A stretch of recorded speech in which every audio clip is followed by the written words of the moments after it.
When you think about Minecraft, you might think you know a lot about the game. Minecraft is an ever-expanding video game, yes, but if you've been playing the game for a while now, you're probably one of many that can say that you know a lot of what the game has to offer. Because the game is so big though, there are quite a few items that can slip under your radar, or even things that you would never think to be possible. Like this. While Minecraft's infinite water source is a fact known by all, it's not exactly easy to make the infinite spring look good within a build. Needless to say, 2x2s of water in a hole in the ground doesn't look great, and neither does a 1x3 hole. But now, with the use of waterloggable blocks, we can actually make this staple of Minecraft look all new again. Utilizing things like stairs, we can certainly make a splash in the design department, especially with designs like a water channel or even a 2x2 block hole that looks like a 1 block hole with the use of stairs circling each other. Endless water and functionality, but with a cleaner package. In this video, we plan on showing off some fairly interesting things that you may have not known about with Minecraft, such as how you can actually mine up the Ender Dragon egg with a pickaxe. Yeah, so without any further ado, let's get right into it. If you've played Minecraft for as long as I have, you might remember when the Ender Dragon was initially added into the game. With it, an entire dimension, a lackluster boss fight, and the end credits. At the time, the dimension basically offered nothing. All it gave you was a boss fight, and that was basically it. When you defeated the dragon, you were given a bunch of experience point and a credit sequence, and if you were smart enough to collect it beforehand, a trophy known as the Dragon Egg. This trophy, in a sense, did nothing, and to this day, still does nothing.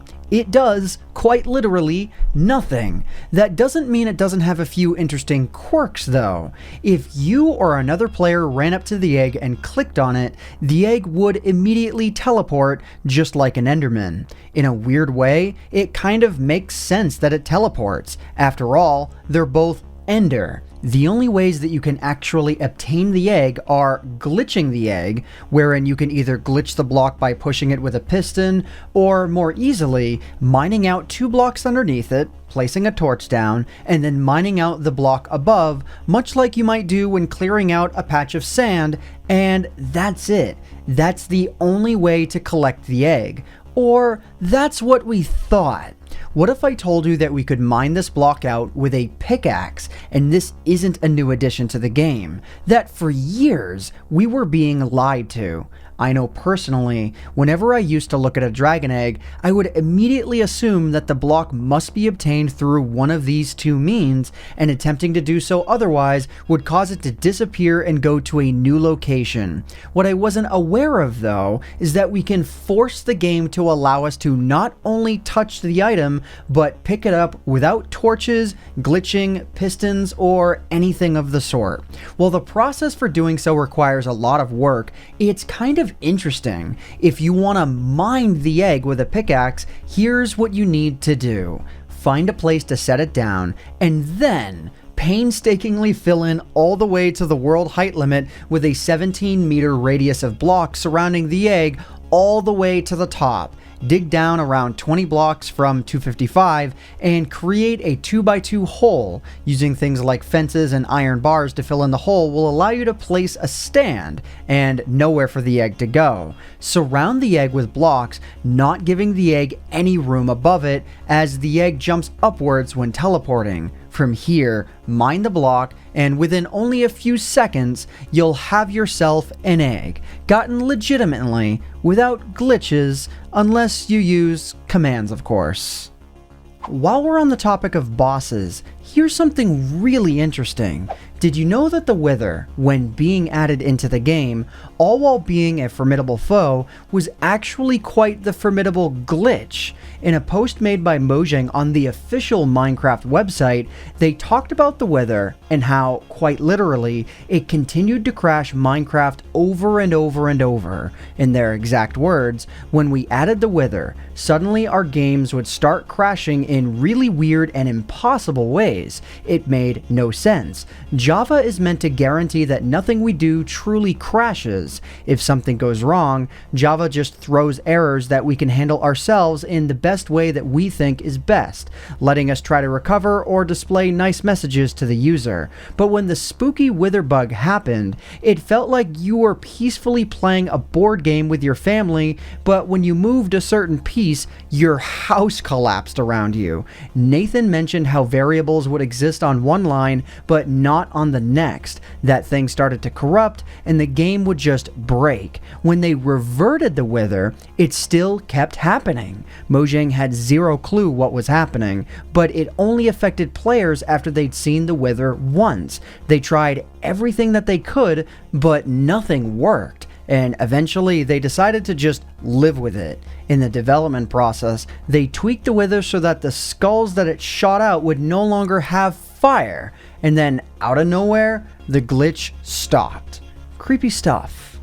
And while we're on the potential creepypasta chain, for a while, myself and Michaelmcchill have always had an interesting theory when it comes to a certain special block.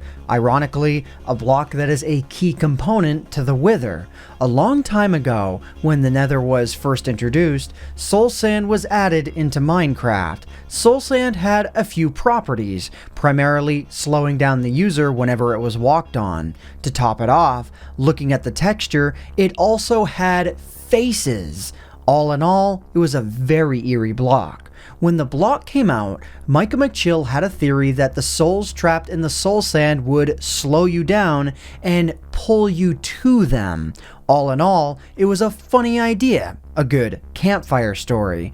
Well, nearly 8 years later, alongside the update Aquatic, Soul Sand gained another functionality. Bubble columns were added into Minecraft and would utilize both the Soul Sand block and magma. Obviously, magma on the ocean floor makes sense, and yes, in many cases, it does affect water in many of the same ways. Magma blocks in Minecraft drag bubbles downwards and anything that gets stuck in it. Soul Sand, on the other hand, pushes up. Why Mojang chose Soul Sand specifically, we have no idea. But if we were to make another theory, we'd imagine it's the faces breathing or conversely yelling. So next time you place a block underwater, maybe think of who or what may be inside. Sticking to water for the rest of the script, let's get into some extremely interesting mechanics. Once again, alongside 1.13, many new block additions and functionalities were added into the game. One specific functionality that was added to Minecraft was waterlogging. Simply put, waterlogging changed a lot of things. All sorts of new blocks were able to be affected in many interesting ways. Have a fence post? Waterlog it. A wall? Waterlog it. Stairs? Waterlog them. This went for slabs along with many other items as well. Like we showed at the beginning of the video, there were ways to do things like infinite water pools or water channels. From a design standpoint alone, there was a lot of things added, but there was also a lot of new functionality added as well. Look at this building. Looks fairly normal, right? Well, if I put TNT inside and set it off, it should blow the building up, right? But it doesn't. Why? Because every single block in this entire area is waterlogged. Whether you've got creepers or griefers, everybody can appreciate a blast-proof house. Waterlogging stairs offers many other uses as well. For example, in a farming setting, you can plant loads of sugarcane among other crops without any real way to fall into the water. Everything is level without the need of slabs ruining a design by being popped out above the ground.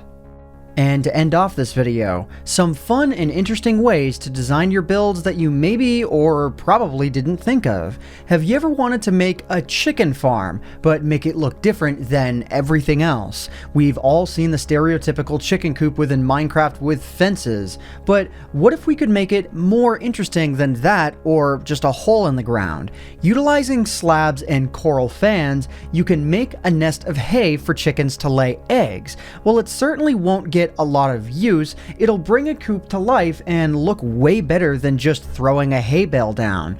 But why should chickens be the only one to get all this comfiness? Using the same technique, you can give yourself a nice, shaggy looking carpet within your home. No more hardwood floors for you.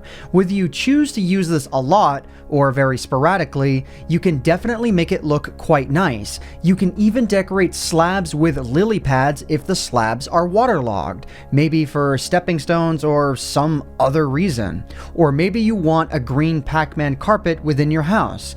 Now, I know, we've already dropped a few puns here, but what are you waiting for? But what do you think? Did you learn anything from this video? Is there anything that you find interesting, or any items that you're gonna try out for yourself?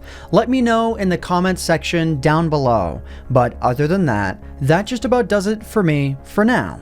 If you guys enjoyed this video, please consider leaving a like on it, because it would really help out myself and Michaelmcchill, who co-wrote and edited this video, the channel, and the video quite a lot. But anyways guys, I hope you all enjoyed. My name is AntVenom, and I bid you all farewell.